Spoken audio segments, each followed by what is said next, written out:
So you should be watching this video if you're having trouble looking at a table of values and determining what is happening graphically at the point in question and what the limit is at the point in question by looking at a table of values. Now, first of all, if you were on calculator on, your quiz will be calculator off, but your test will have a calculator on portion. So I will give you one that you should actually graph. Okay, so obviously you get out your calculator, okay? Because if I plugged in 0, tangent of 0 is 0. So this would be 0 over 0. And we know 0 over 0 just tells us to do more work, okay? So we go over to our calculator and we plug in the function. Okay, so there it is. And a couple different things I can do on the calculator. I can either set the calculator, like I actually set it here to start at 0. Actually, no, I want it to start at 0. All right, and then I want to change by some very small amount so that I can see what's happening close to 0.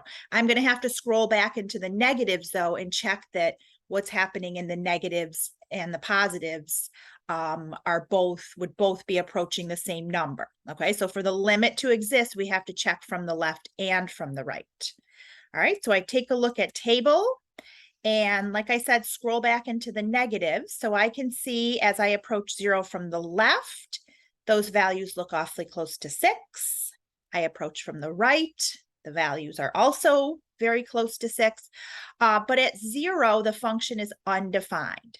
Okay, so what graphical feature do I get when the function itself is undefined, but the limit exists? Okay, so if I stand really close to that point 0, there's no functional value there, but when I'm really close to it, on either side, I do see functional values very close to 6.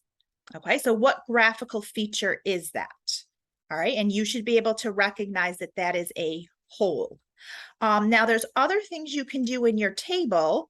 Remember on table set, you could go to ask instead of auto, right? And so then you can decide what values to put in. All right, wait a minute. Why did it not do that? Table set, click, click, ask, enter. I think I didn't hit enter. There we go, enter. Okay, and so then when you go to table, it gives you a blank screen and you can pick values like negative 0.01. Okay, make sure you look at some on the left, right? Make sure you look at some values on the right, some positive and negative values that are close to 0. Okay, so you can always go to ask and put in the values yourself. Okay, so the answer to this problem, this limit is 6. Now, looking at a few other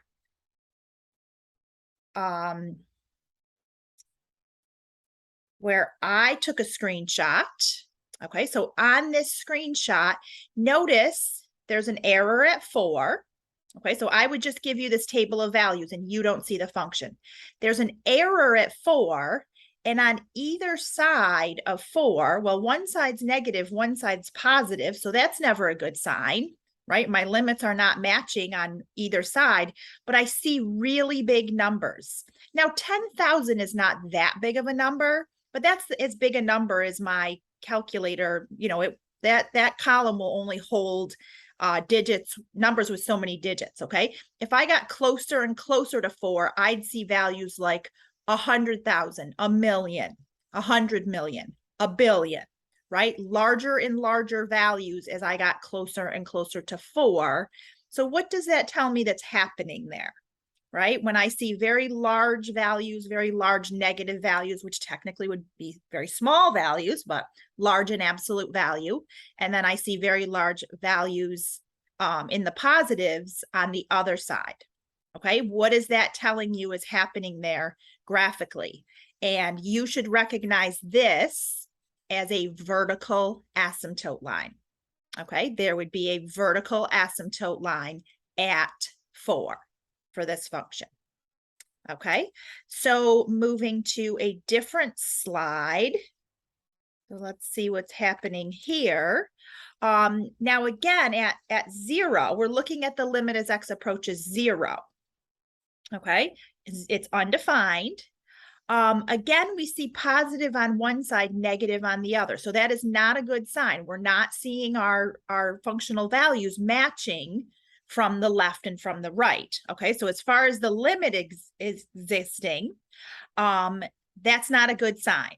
Okay, we need to see the y values approaching the same thing from the left and the right if the limit's going to exist. So then when I say positive and negative on one side, you know, does that mean an asymptote line, right? But then look how small those values are. Okay, they're not big enough to show me that there would be an asymptote line at 0. I would need to see, as I was close to 0, I would need to see large functional values to assume an asymptote line. Okay, so in this case, I actually graphed the function absolute value of x over x. Okay, that's the function that was graphed here. But you would say that in this case, both the limit and the functional value do not exist. Okay, and we could call this a jump discontinuity because on one side, we're seeing a horizontal line there at -1, and then there's a hole at 0, but then an open circle at 0, but then it jumps to 1 and continues on at 1. Okay, so this would be called a jump discontinuity. So in this case, neither the limit nor the functional value exist. Okay, so next slide.